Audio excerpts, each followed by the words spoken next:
shalay maanta waa naga maqan yahay joojo toos loo waayo waa ku raacsanahay Soomaaliya balse ma jooji karaana tartiib diwa anoo wanaagsan aqyaarta hawada inaga daawanaysa idilkiinba meel walba aad joogtaan waxaan idin leenahay waqtiga idin wacnaado dhammaantiinba muuqaalka la gareeyo cid walba muuqaalka la gareeyso waxaan Allah subhanahu wa ta'ala aan kaga baryeynaa umuuraha leedahay ilaahay inuu sahlo ilaahay subhanahu wa ta'ala awlaadda uu barakeeyo inta awlaaddoonkan ilaahay awlaad baari ha siiyo qof walba muuqaalka la gareeyo waxaan Allah subhanahu wa ta'ala aan kaga baryeynaa inuu faraj khayr qabo ilaahay uu furo ilaahay subhanahu wa ta'ala jannatul firdaws al-a'la uu ku abaal mariyo aakhiro dambigu waalidkoodana ee bahadha qof walba muuqaalka la gareeyo waxaan Allah subhanahu wa ta'ala aan kaga baryeynaa inuu u naxariiso fi dunya wal aakhirah xaasidka waxaan leenahay wa min sharri xaasidin ida xasad al xaasid la yaflah bi idni Allah al kareem waxa ku dambeeyo hoog iyo khasaaro maxaa yeelay xaasidka faa'iido ma laha waxa qaribay Soomaalidana waa xaasidka adoo kala ah leegta lacag ma ee muuqaalka leegta ku qaba xaasidka qaybta hoose fariimaha ayuu ka soo hadli doonaa ilaahay idinkiisa waxa xaasidka aan u rajaynaynaa hoog iyo khasaaro degdega inuu ilaahay ku rido xaasidka waa midka adduunka qaribay Soomaaliyana halkan dhigay dhammaantiinba muuqaalka la gareeyo waxaan eegi doonaa warbixin ku saabsan hoos u dhac weyn oo ku yimid xagga dhaqaalaha Kenya iyo waliba beeralayda qaadka ee Kenya oo cabasho dhigaya kadib joojinta qaadka muddo 3 cisho ah oo la soo dhaafay oo laga joojiyay in la geeyo magaalada caasimadda ee Muqdisho iyo waliba meelo kale oo ka tirsan Soomaaliya sabab la xiriirta coronavirus oo adduunka ku faafay haddaba waxaan eegi doonaa beeralayda Kenya oo si weyn u cabanaysa isla markaana ka cabanaysa in siyaasad ay tahay joojinta jaadka ee laga joojiyay magaalada caasimadda waa Soomaaliya Muqdisho iyo meelo kale oo Soomaaliya kadib qaadkii mirooga ee ka imaan jiray dalka Kenya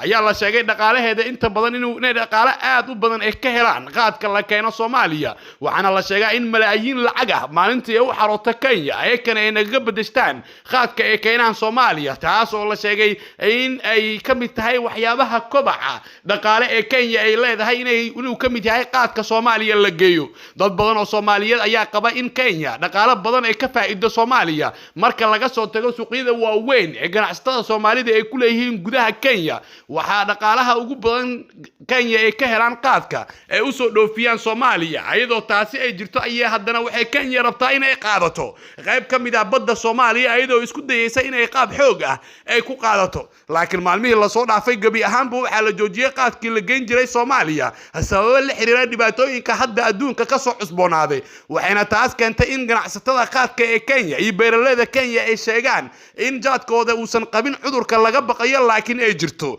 in arintan ay ka dambayso siyaasad ayadoo aaminsan beeralayda oo maanta dadbaxyo dhigay meelo kala duwan oo Kenya waxay ku cabanayaan in arinta jaadka joojinta ay tahay oo kali ah siyaasad laga leeyahay in jaadka Kenya laga joojiyo Soomaaliya isla markaana isku day ay tahay waxaana dhankooda ay ku andacoonayaan meelo badan oo Soomaaliya ah in la geeyay jaadka laga keenay Ethiopia taas oo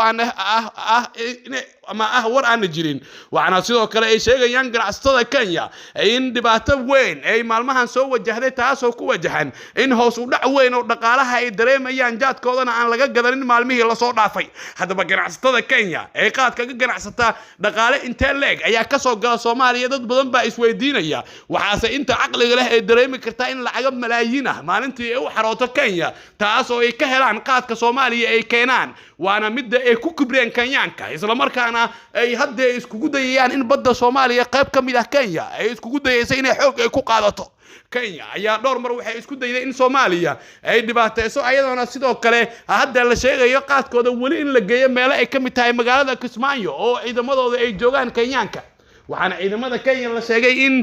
Kismaayo si caadi ah ciidamada Kenya Kismaayo jooga ayaa si caadi ah u ogolaaday in doomo lagu keeno jaadka Kenyaanka waxaana la sheegay 3 maalmood ee la soo dhaafay in magaalada Kismaayo si caadi ah uu galayay qaadka inkastoo meesha ugu dakhliga badan ee Soomaaliya ah magaalada caasimadda waa Soomaaliya Muqdisho si toos ah laga joojiyay diyaarado qaad ah oo imaan jiray Kenya waxaa la sheegay Muqdisho in dhowr diyaaradood oo qaad ah maalintii ay ka degi jireen kuwaasi oo lacag malaayiin ah Kenyaanka laga siin jiray waxaana hadda la sheegay in muddo 3 cisho ah aan la keenin qaadka waxaana sidoo kale wararka intaas ay sii raacinayaan in mararka qaar doomo ka yimaada dhanka magaalada Kismaayo si dhul Malaysia ay u soo galiyaan qaadka Kenya ayaa beeraleedeeda waxay dhankooda ay ku andacoonayaan isla markaana qayladhaanta ay muujinayaan ay tahay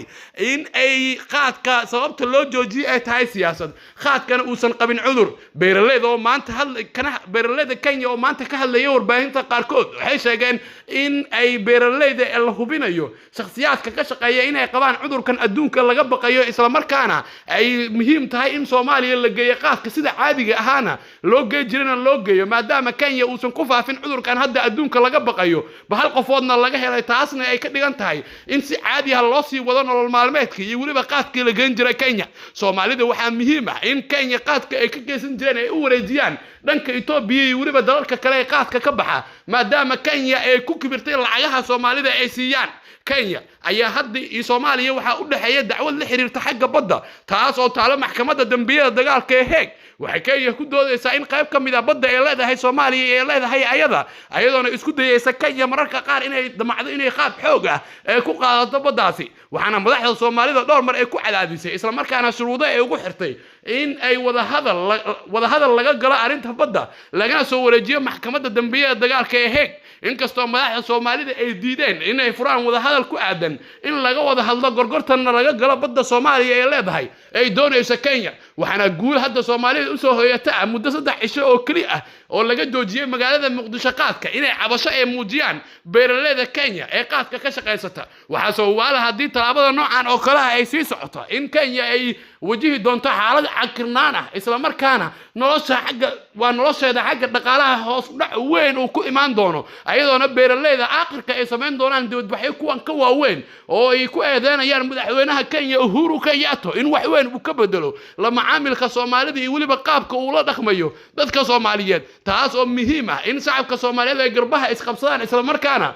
meel laga soo wada jeesto qaadka laga keeno dalka Kenya ayna bilaabaan talaabadaasina ay bilaabaan madaxda dawladda kuwooda ugu sareeya oo ay go'aan ka qaataan cunista qaadka taas oo muhiim u ah dadka Soomaaliyeed hadda wixii arimahan ku soo kordho waxaad ku maqli doontaan barnaamijyada soo socda hadduu Allah awood leeyahay saamaxo dhammaantiin waxaan diina jeenaynaa bashbash barwaaqo reereen iyo waliba qaranimada Soomaaliya Ilaahay soo celiya ummadda Soomaaliyeed oo Ilaahay subhanahu wa ta'ala qulubtooda isku dugaayay waliba Soomaaliya israacda Allahumma la sahla illa ma ja'altahu sahlan faj'al umurana wa umur almuslimina kullaha sahla Ilaahay oo dhamaanteen waxaan ku weydiisanaynaa gargaarkaaga iyo kaalmadaada iyo naxariistaada ya Allah Ilaahay oo dhamaanteen inoo gargaar oo inoo fur Ilaahay oo faraj khayr qaba Ilaahay oo dhamaanteen waxaan ku weydiisanaynaa kaalmadaada iyo gargaarkaaga iyo naxariistaada Ilaahay oo dambigan iyo dambiga waalidkeen badhaaf Ilaahay oo dhamaanteen waxaan ka baryaynaa ku su'aalnayna faraj khayr qaba Ilaahay inoo fur Ilaahay oo dhamaanteen awlaad inoo baraka inta awlaad doonkaana Ilaahay oo awlaad baari asi Ilaahay oo inta guurdoonkaana guur wanaagsan iyo mustaqbal wanaagsan Ilaahay inta xanuunsan muslimiinta Ilaahay xanuunka ka dulqaad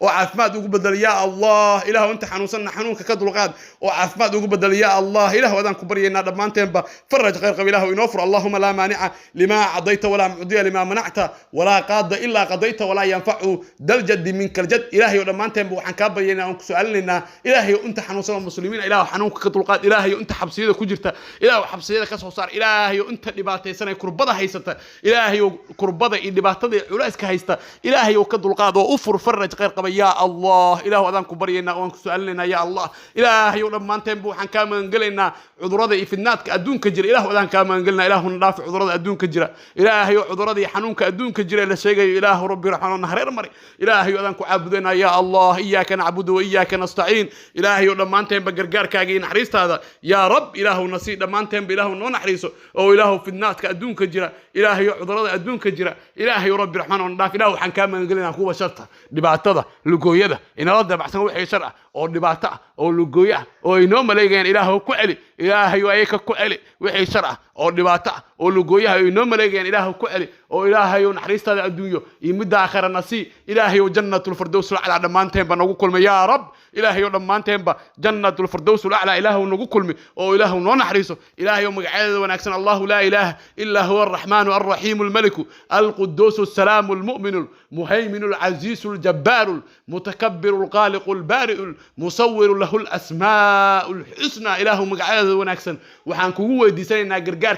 كالمرة هذا الرحمن الرحيم إله نحريست هذا وجود يمد جار هند أنت بإله نصي يا الله إله الله بنقول نحرسه إلهي ونحريست هذا وجود يمد جار هند إله الله بنقول نحرس إله دم بيده إننا إله ضعف إلهي يوقفك غلطات كنا قد حي إله ونجعف إلهي يودونك كل كيسان وقف النان إلهي وآخرنا جنة الفردوس على إله نصي إلهي وقف والبو كربيسنا كربذا كدلقات قف والبو مراد لهن إله مراد كيس أسهل يا الله إلهي وذا مراد كسهل إله مراد كيس أسهل إلهي وصد جمعا إله كبرنا يا الله إله نقبل إلهي ونقبل إلهي وذيك مو ينقفك الله بريا مجته إله نحرسه إلهي ومرادك عن لين هذا يا الله لما أنت ومرادك عن لين هاي ونيدين كوين يا الله إله نصي وصلى اللهم على نبينا محمد وسلم تسليما سبحان ربك رب العزة عما يصفون وسلام على المرسلين والحمد لله رب العالمين.